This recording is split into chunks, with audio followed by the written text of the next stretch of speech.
영어 유치원 다닐 때보다 그래서 영어 실력이 확 늘어서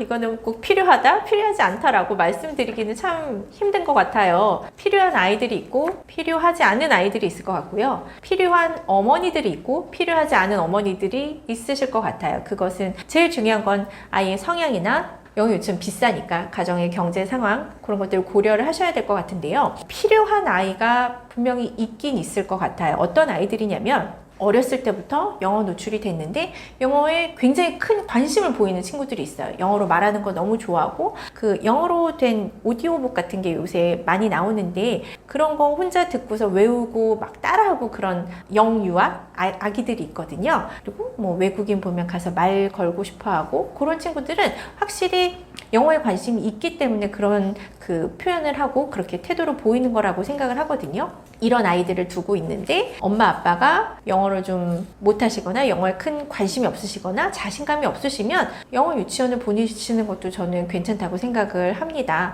왜냐하면 사실 언어는 노출이 얼만큼 되냐가 그 실력에 크게 좀 영향을 미친다고 저는 믿고 있거든요. 그래서 아이가 영어에 관심이 많고 영어를 잘하고 싶은 마음이 마구 보이는데 노출 빈도수나 아니면 절대적인 그 시간이 제한이 되어 있다면 그 아이 스스로 좀 답답함을 느낄 수도 있어요. 아직 아기이긴 하지만 나도 쟤만큼 잘하고 싶은데 하는 생각이 들 수도 있기 때문에 내 아이가 영어에 특별한 관심이 보인다. 그러나 나는 지도를 해줄 수 있는 시간도 없고 그런 능력도 없다 하면 보내시는 것도 괜찮을 것 같습니다. 그러나 제가 두 아이를 보내봤어요. 저는 사실 한 아이는 잘 보냈다고 생각을 하고 한 아이는 조금 후회 중이라서 제 경험을 말씀을 드릴게요. 저는 아이들이 영어에 관심이 있다고 생각을 했고 그래서 보냈고 또 제가 그 시기에 굉장히 바빠서 아이들을 지도해 줄 수가 없었기 때문에 좀 보낸 것도 있었고요. 결정적으로 일반 유치원에서 뭐 3지망까지 넣는 게 있었는데 다 떨어졌어요. 그래서 어떻게 보면 옵션이 없었다고 할까요? 그래서 영어 유치원을 보냈는데 아이 중에 하나는 가서 참 좋아했어요. 왜냐하면 이 아이는 조금 모범생적인 기질을 갖고 있는 아이여서 자유로운 분위기의 유치원이나 어린이집을 조금 힘들어했어요. 그래서 저 같은 경우는 학교랑 비슷한 영어 유치원을 보내서 한 반에 20명이 있었고 뭐 학교처럼 책상에 앉아서 외국인 선생님이랑 한국인 선생님이 오셔서 이제 지도를 해주시고 체육 시간이 있어서 뭐 강당에 가고 이런 그 커리큘럼을 가진 영어 유치원을 보냈는데 아이는 너무너무 즐거워했어요.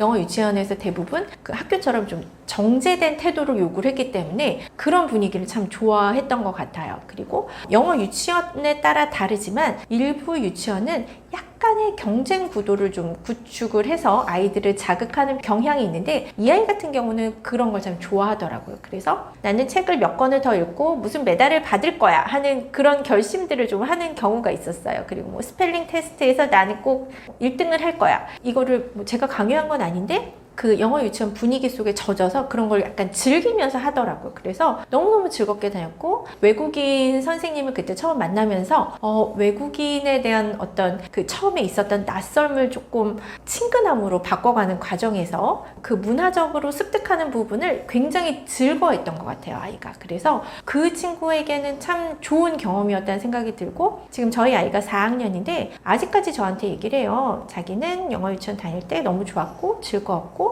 뭐 이런 체육 시간도 재밌었고 영어 시간도 재밌었고 뭐 심지어 밥도 맛있었고 장난치는 아이가 없어서 좋았고 이런 이야기들 해서 얘는 참 잘 보냈다는 생각을 해요.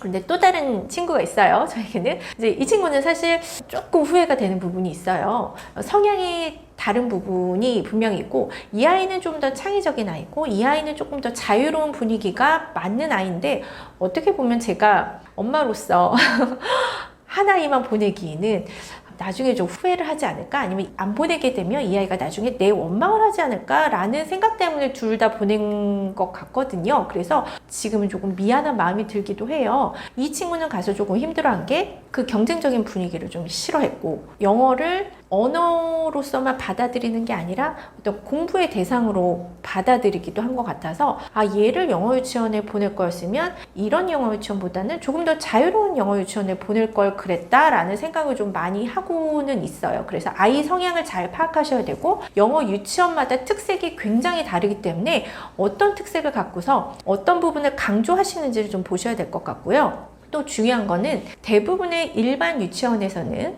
누리 과정이라는 게 있어서 학교 들어갈 준비를 해줍니다. 7세가 되면 알림장 쓰는 방법, 또 학교에 들어가서 꼭 해야 되는 것들, 생활습관 잡는 방법, 또 한글 지도 등에 대해서 선생님들이 정말 꼼꼼하게 지도를 너무너무 잘 해주셔요.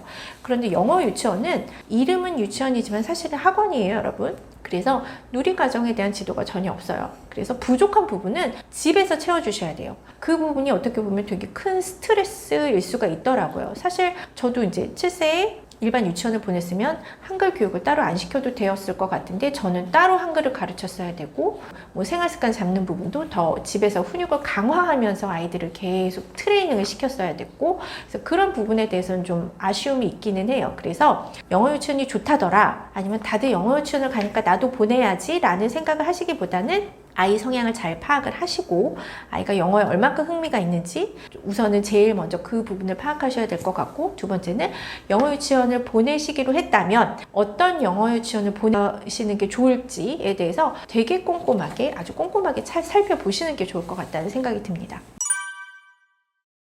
둘째 아이가 코로나 시기에 학교를 못 갔기 때문에 그때 좀 책을 많이 읽었어요. 근데 그때 영어 책 한 권에 어떻게 보면 정말 꽂혔다고 볼 수 있을 만큼 꽂힌 책이 있었어요. 그래서 그 책을 계속해서 반복해서 읽더라고요. 영어 책 한 권을 계속 읽고 또 읽더니 약간 시리즈로 되어 있는 책에서 확장시켜 나갔어요. 그래서 처음에 한 권만 한 10번 읽더니 그 시리즈를 한 10번씩 읽더라고요. 10번 읽고 나니까 뭐 비슷한 책을 또 찾아달라고 해서 제가 비슷한 시리즈를 또 구입을 해서 아이에게 줬는데 그리고 나서부터 영어 실력이 좀 많이 늘었다는 생각이 들었어요. 영어 유치원 다닐 때보다 오히려 코로나 때 영어 책을 계속 읽으면서 영어 실력이 확 늘어서 지금은 조금 비슷한 상태고요. 저는 그때는 뭐 반은 읽어주고 반은 뭐 아이 보러 읽으라고 하다가 시리즈 하나 끝났을 때는 혼자 읽으라고 두었는데 아이가 굉장히 좀 좋아하면서 즐겨 읽었던 것 같아요. 그래서 한국어나 영어나 사실은 뭐 그 발전할 수 있는 어떤 방법은 크게 다르지 않는 것 같고요. 저는 집에서 할 수 있는 방법으로는 아이가 좋아할 만한 책을 찾아주는 것, 그 부분이 좀 중요하다고 생각을 합니다.